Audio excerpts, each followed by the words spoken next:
Ladies and gentlemen, good morning, good afternoon, good evening. First of all, thanks to Jamie Beard and Project Inner Space for setting up this exciting session for us today. It's a privilege to welcome you to this esteemed panel discussion where we have gathered some of the brightest minds in industry from different fields to delve into featuring geothermal and artificial intelligence. My name is Ghazal Izadi. I'm a Chief Operating Officer at XGS Energy. XGS Energy is developing and commercializing this cutting-edge material science technology to transform geothermal into the source of carbon-free based power globally. Prior to XGS, I was at Baker Hughes for decades, holding different technical roles in both unconventional oil and gas as well as geothermal domains. So what do we expect to cover in this session? The intersection of geothermal energy and artificial intelligence for advancing the efficiency, sustainability, and reliability of geothermal power is a very important topic to reduce the cost and risk for geothermal development. Some of the examples on this application that can really overlap between these two topics is around resource assessment, predictive maintenance, enhanced drilling, optimizing operation, and energy forecasting. So our discussion today have the potential to shape the future and drive positive change in geothermal segment. Very exciting. So just a quick update on our session. We start with 3 exciting presentations, and then we are going to spend about 30 minutes on the panel discussion with Q&A. Once again, thank you for being here, and without further ado, let's begin this enlightening conversation. Our first presenter, Mr. Ole Anders Anderson, from Fabriq. He's a co-founder. Ole is a technologist with a background in oil and gas, energy, and finance. Ole co-founded the digital assistant platform Fabriq in early 2023 when large language model, or LLMs, started to commercially emerge. Currently, much of Ole's time is spent looking for viable use case for Fabriq and LLM pipelines that provide real business value to enterprise customers. Ole, the floor is yours. Well, thank you for the introduction, Ghazal. I must say I'm excited to speak at Pivot this year. This is my first time attending. So geothermal is kind of a new venue for us, so very happy to be here. So today I'm going to introduce you to Fabriq and how we aim to deliver digital professionals to the enterprise market. I'll talk about what we've done so far and how we've used this year's advances in AI to do so. And I'll share some experiences from that process. I'll touch on some common misconceptions regarding AI and how the technology can be utilized to deliver actual business value. So first of all, what a year it's been. We've seen some truly groundbreaking developments in AI. And as a technologist, I was absolutely swept off my feet when I saw the quality of synthetic dialogue made possible by the large language models earlier this year. So that's also the reason we founded Fabriq. So maybe the most obvious and exciting opportunity that we saw was the use of spoken language to interact directly with technology, thus removing the need for complex and unnatural interfaces for human-computer interaction. So we've only just started our journey. As of now, Fabriq is a cloud platform where we can configure digital experts with access to private knowledge that are capable of executing different AI pipelines. So I'll get back to that, but let's have a look at our very humble beginning first. Next slide.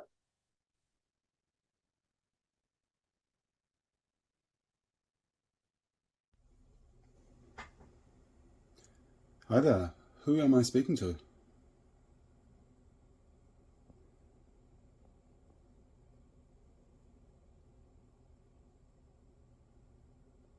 Hi, you're speaking to Barry, a friendly and conversational virtual assistant.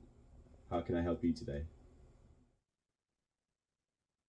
So what you just saw, next slide please, was our very first initial prototype called Barry. So he was born on February 1st, and we used local voice recognition and speech synthesis to interact with it. So we built stuff like sending SMSs and email into, and we had great fun with it. So this was pre-ChatGPT and long before GPT-4, and it didn't have any knowledge of the outside world or any external knowledge. So already today, this seems rudimentary and old, but back in February when we fired it up, it felt like sci-fi. So that's a testament to how quick the development of this technology has been this year.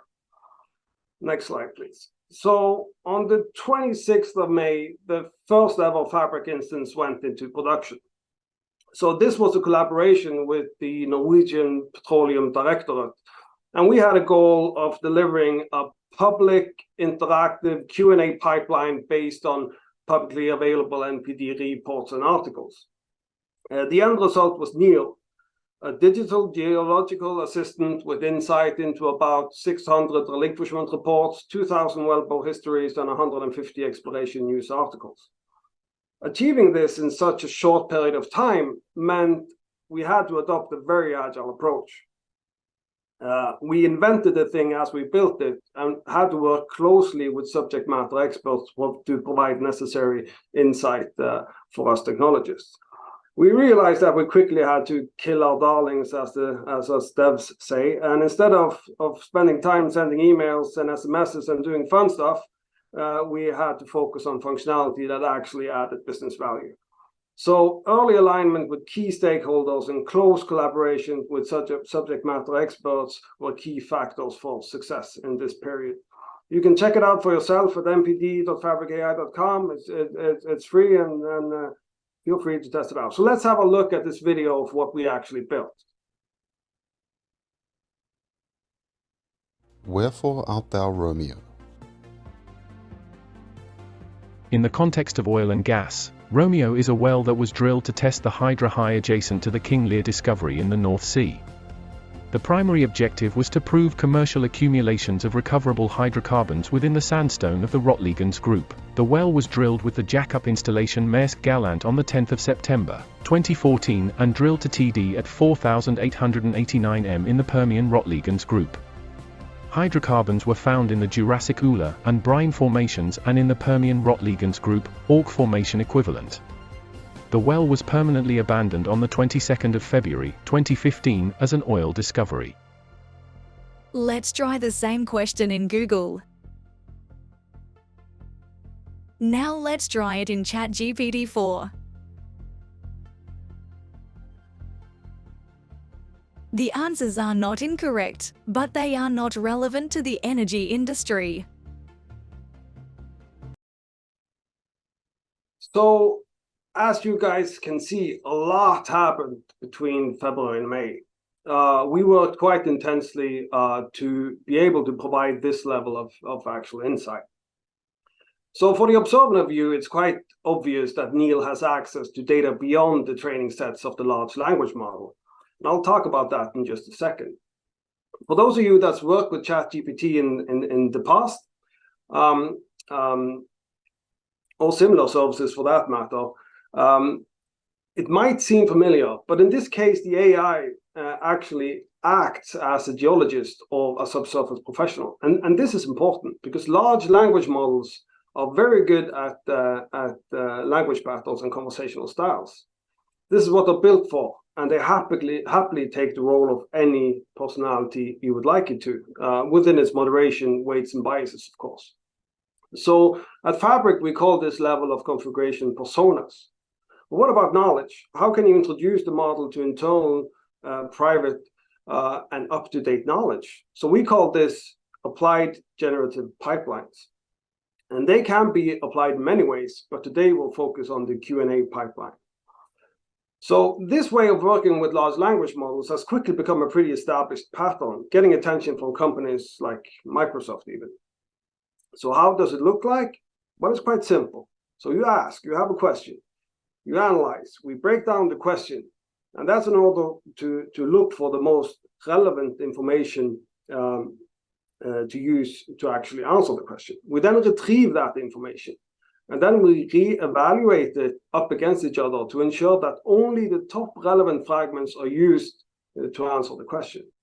And then in the end, we bundle the question together with those relevant fragments and send them to the large language model to actually answer the question in natural language according to its persona's designated style and language. Next slide, please. So what are the moving parts in this? When analyzing questions and retrieving information, you want to be smart about it. So we also apply AI in this part of the pipeline. We use different models with more specific areas of responsibility. For example, when analyzing questions, you might want to extract named entities so you're able to do a more pinpoint search in your knowledge source. When searching a large corpus in the context of a question, you need to do semantic comparison to make sure you also retrieve fragments of information that are semantically similar, not just an exact text match of your question. So to make this possible, we use AI to process, restructure, and embed private knowledge into knowledge indexes. These embedding models can and maybe should be industry specific. And the reason for that is that language, and especially domain-specific language, differs in semantic meaning between domains. So for instance, a fault in an oil and gas setting might be a positive thing, whereas in another setting, it might actually be a negative. So, and it's also in this part of the pipeline the magic actually happens. To get good and valuable insight from a large language model, you need to provide it with good enough context. And to do that, you need to retrieve relevant information. So the full flow for the Q&A looks like this. Next slide. So basically, it all starts with inputting a question. So questions are turned into vectors, or numbers if you want. This is to be able to do a cosine similarity with already vectorized knowledge. So the most relevant fragments are retrieved from the knowledge index and bundled together with the question. The LLM then generates an answer based on the style and language designated by that persona. The response is supported by relevant knowledge with links back to its source documents. And then text-to-speech is applied for spoken answer. Next slide, please. So can I trust these language models? Do they hallucinate? How do I know if a statement is a fake or a fact? Well, you should check your sources. So personally, I don't really like the word hallucinations. It's not really descriptive of what's going on. And to explain that, I need to explain a little bit about large language models.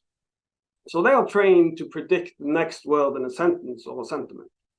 You might say it's a very expensive and comprehensive autocomplete in many ways.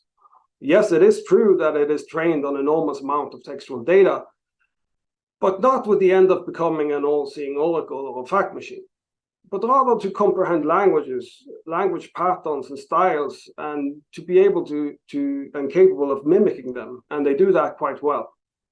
So if you want the large language model to provide factual information, you need to provide it with enough factual context to actually do so. If it does not have enough context, it can actually provide completion based on its internal knowledge, and that might turn out to be wrong, and it might seem like it actually makes things up, but in reality, it's just doing what it was trained to do. So being surprised next slide, please. So being surprised that a large language model is capable of providing non-factual information is about as silly as being angry that your Ferrari cannot make you an ice cream sandwich. Next slide. It's also important to keep in mind that some questions just won't work. Remember that we're talking about a semantic summarization engine, and it relies on trusted, curated data sources to deliver good results. It's not an all-knowing oracle, but rather a specialized expert with a limited knowledge base. So Fabriq pipelines are limited by the persona's knowledge. Saying, I do not know, is a good thing. It's told to not answer questions it doesn't have any knowledge about. There's also a limited thinking capacity in these models. So typically you can insert about 4,000 to 8,000 words in them. So evaluating a larger corpus than that for a single question is difficult. So typically queries like the largest or the riskiest or whatever, would actually require the model to evaluate all data points in its entire corpus. So if this is not pre-calculated and added to the context in a different way, it's very difficult for the model to do that just based on text. Next slide. So to sum it up, we have a proven Q&A workflow and data sets that are curated and trusted yields good results and provide a good use case for semantic summarization. With the rapid development we see in this area, agile, flexible approaches are necessary. You need to have clear project goals, continued alignment with stakeholders, and close collaboration with SMEs. So what's next? Well, we continue to add deeper geological knowledge and context, better and larger data sets, georeferencing and proximity searches. We are combining structured and unstructured information. We're continuously looking to enrich context so that our digital experts can answer more questions, provide more insight, and generate more business value. So all in all, very nice, great success. Thank you.